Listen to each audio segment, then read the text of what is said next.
இப்போ நம்ம பொட்டாசியத்துக்கு electronic configuration எழுதியிருக்கோம். 1s2 2s2 2p6 3s2 3p6 4s1. So அந்த 1 2 3 4ங்கிறது principal quantum number which indicate the shell.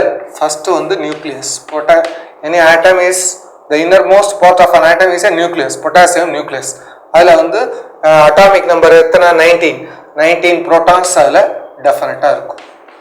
Surrounding the nucleus, first shell is K shell, whose principal quantum number equal to 1.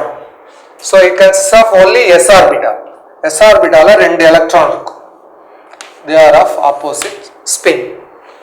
Then 2s and 2p, they come under the next shell, L shell. So L shell consists of, L shell principal quantum number equal to 2. It consists of two types of orbitals, s orbital and p orbital. Once again, only one type of s orbital, three types of p orbital. Three types of p orbital. எல்லாத்துலயும் ரெண்டு electron paired and paired. So வச்சு பார்த்தோம்னா 2 4 6 8 electron. Next shell 2s 2s2 2p6. So s ல ரெண்டு electron, p ல 6 electron. This finishes the L shell. 2s முடிஞ்சது, 2p முடிஞ்சது. அடுத்தது 3s. 3s ங்க k shell, L shell. அடுத்தது m shell. அடுத்தது வந்து m shell. m shell ல principal quantum number n equal to, so a principal quantum number small letter ல தான் எழுதும். n equal to 3. இதுல 3 types of orbitals, s orbital, p orbital and d orbital. s orbital. So s orbital ஒரே ஒரு type of s orbital spherical. 3 types of p orbitals and 5 types of d orbitals. ஏற்கனவே பார்த்திருக்கோம். 5 types of d orbitals. So இந்த மாதிரி 5 types வரும். இப்போ ரெண்டு தான் புரியுறதுக்காண்டி இருக்கேன். ஸோ இதே மாதிரி 5 types வரைஞ்சோம்னா, ஸோ ஒன்று வந்து d z ஸ்கொயர்ங்கிறது சென்ட்ரல் எப்படி இருக்கும், ஏன்னா மிச்சதெல்லாம் இதா. இப்போ டவுட் வரும், d ஆர்பிட்டால்ல எலக்ட்ரானே காணுமே. This is 3d. ஆனா இப்போ 1s2 2s2 2p6 3s2 3p6 எழுதிட்டோம். 3s2 இங்க வந்துரும், 3p6 இங்க 3லயே வந்துரும். ஆனா d ஆர்பிட்டாலுக்கு போகாம இதுக்கு வெளியில உள்ள 4sனா n shell. So 4sல தான் அடுத்த எலக்ட்ரான் போகுது. So 2 4 10 12 18 எலக்ட்ரான் இங்க வந்து 19th electron does not go to d orbital. 19th electron goes to 4s shell because first rule, Aufbau principle. Aufbau principle பிரகாரம் எழுதினோம்னா 1s less than 2s less than 2p less than 3s less than 3p.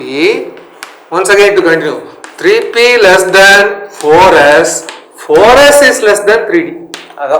That is to be noted. 4s is less than 3. This is the increasing order of the energy levels. 1s 2s 2p 3s 2p. அதனால confusion.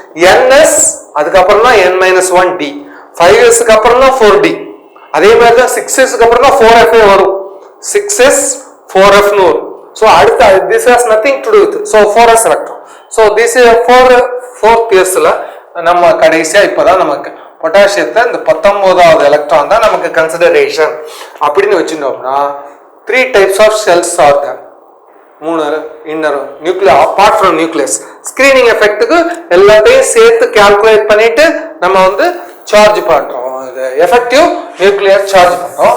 So effective nuclear சார்ஜுக்கு உள்ள ஃபார்முலாவை மறந்துடக்கூடாது. Effective nuclear charge equal to charge on the system. Effective nuclear charge is represented as Z star equal to charge on the system minus screening effect. Charge on the system minus screening effect. அப்ப இந்த காம்பவுண்டுக்கு charge on the system is 19 protons இருக்கு, 19 electrons இருக்கு. protons are positively charged, அது nucleus தனியா இருக்கு. இங்க வந்து electrons வந்து நெகட்டிவ் சார்ஜ். சோ முதல்ல ஹோலா இருக்கிறது 19 சார்ஜ் இருக்கு. ஆனா 19 எலக்ட்ரான்ஸ்க்கு ஸ்கிரீனிங் எஃபெக்ட் ஆஃப் எலக்ட்ரான்ஸை நம்ம கன்சிடர் பண்ணோம். இப்போ ஏற்கனவே பார்த்த மாதிரி ஸ்லேட்டர் ரூல் பிரகாரம் n-1 ஷெல்லில் if an electron is present in n-1 shell அதோட ஸ்கிரீனிங் கான்ஸ்டன்ட் 0.85 னு பார்த்தோம். Slater screening constant for an electron in n-1 shell for an electron. ஆனா n-1 shell எத்தனை எலக்ட்ரான் இருக்குன்னு பார்க்கணும். That is to be multiplied by the screening effect.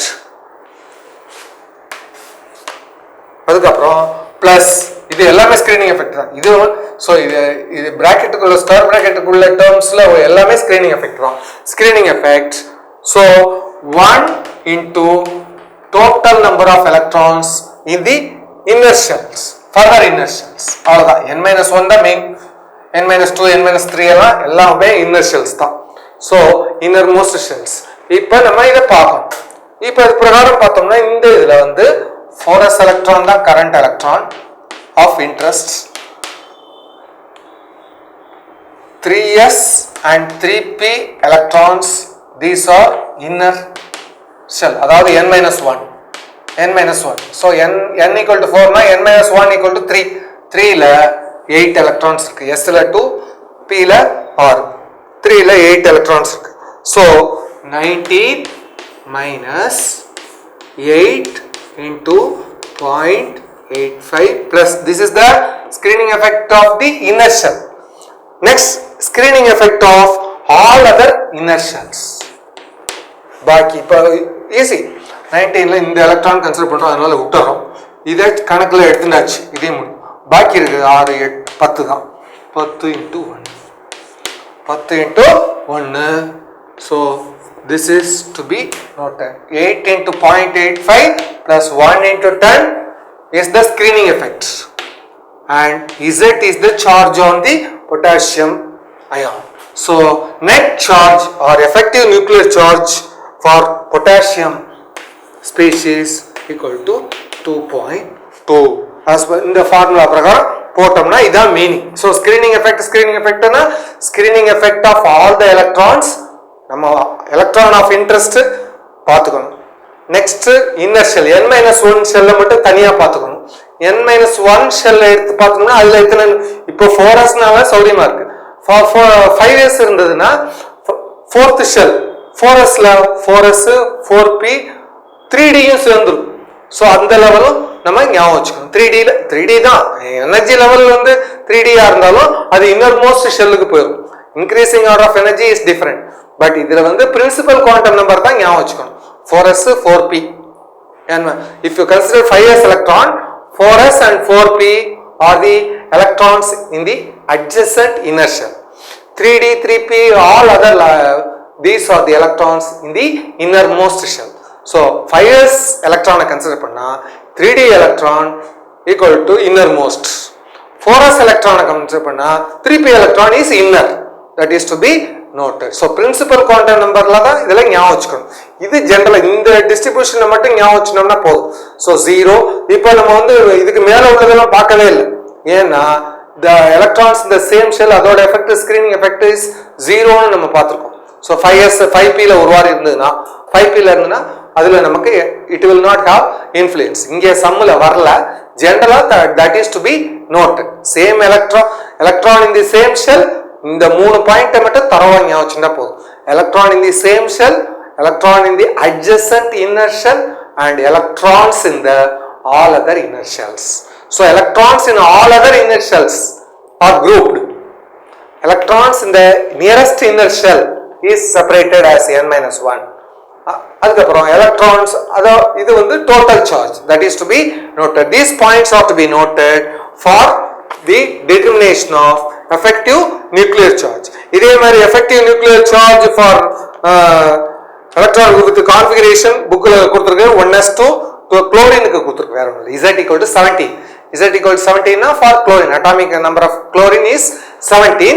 17 க்கு electronic configuration 1s2 2s2 2p6 3s2 3p5 அது வச்சிருக்கோம். So Z equal to 17. Z star equal to இதே formula Z minus S. இங்க வந்து for chlorine க்கு Z க்கு 17 போடணும். Z equal 17. Now let us see the calculation of effective nuclear charge on the chlorine atom. Chlorine oda atomic number 17. Adoda electronic configuration edinga 1s2 2s2 2p6 3s2 and 4 10 12 பாக்கி 5 3p5.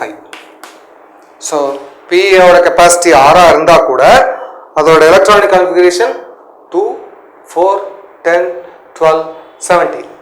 so இதுதான் electronic configuration. இப்போ உங்களுக்கு புக்ல example கொடுத்திருக்கு, calculate the effective nuclear charge on of the last electron in an atom whose configuration. last electron னா 3p தான், 3p electron தான். 3p electron specify பண்ணாம last electron கொடுத்திருக்கு. of the last electron. last electronக்கு இதே formula Z star effective nuclear charge equal to Z minus S. Z is the charge as per the atomic number. இதுல வந்து 70, chlorine atomic number 70. அடுத்தது minus screening effect or screening constant. screening constant இப்போ மூணு split பண்ணிக்கிறோம். screening, so the 3p electron outermost electron தான் கேட்டிருக்கு. ஆனா அதே ஷெல்ல நிறைய எலக்ட்ரான் பார்த்தோம். முதல்ல வந்து நம்ம 4s எலக்ட்ரான்ல ஒரே ஒரு எலக்ட்ரான் தான் இருந்தது, அதனால ப்ராப்ளம் இல்லை. இப்போ 3p ல ஒரு எலக்ட்ரானுக்கு பார்க்க போறோம், பாக்கி 4 எலக்ட்ரான் அதுக்கே ஸ்கிரீன் பண்ணும். all the electrons are of same charge. same charge na they will tend to repel each other. so this repulsive force is responsible for screening effect. they act as the screen. so for a particular electron all other 4 electron act as screens and inner electron. so அதனால இப்போ இங்க மூணு split வரும். electrons in the same shell, electrons in the inner shell and electrons in the innermost shells. that is to be noted.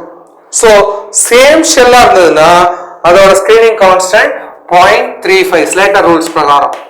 same shell இருந்ததுன்னா screening constant for same shell electrons is 0.35. 0.35 ல so ஞாபகம் வச்சுக்கோங்க, same ஷெல்னா ஃபுல்லா. so இது வந்து k shell, ஏற்கனவே பார்த்த மாதிரி இது ரெண்டும் சேர்த்து l ஷெல், இது ரெண்டும் சேர்த்து m ஷெல். அதைத்தான் நான் இப்போ சொன்னேன். so இப்போ சேம் இப்போ p ஆர்பிட்டால மட்டும் பார்க்கப்படாது. சேம் ஷெல்னா சேம் ஷெல்ல total number of electrons is 7. our electron considered is 1. remaining all 6 electrons act as the screens. so 6 into 0.35. அடுத்தது inner shell 8 electrons. inner shell வந்து அதாவது n-1 ஷெல்ல வந்து 8 electrons. so inner shellக்கு வந்து 0.85 னு பார்த்தோம். just inner shellக்கு screening constant is 0.85 Slater rules. அடுத்தது innermost shell is k shell, அதுல 2 electron. so அதுக்கு வந்து screening constant 1 அப்படினு பார்த்தோம். so that is to be noted. so individual பார்த்தோம்னா இதுதான். so screening S stands for the screening constant. so Z star is the effective nuclear charge or effective charge on the particular atom. effective charge is equal to charge as per the atomic number minus screening effect.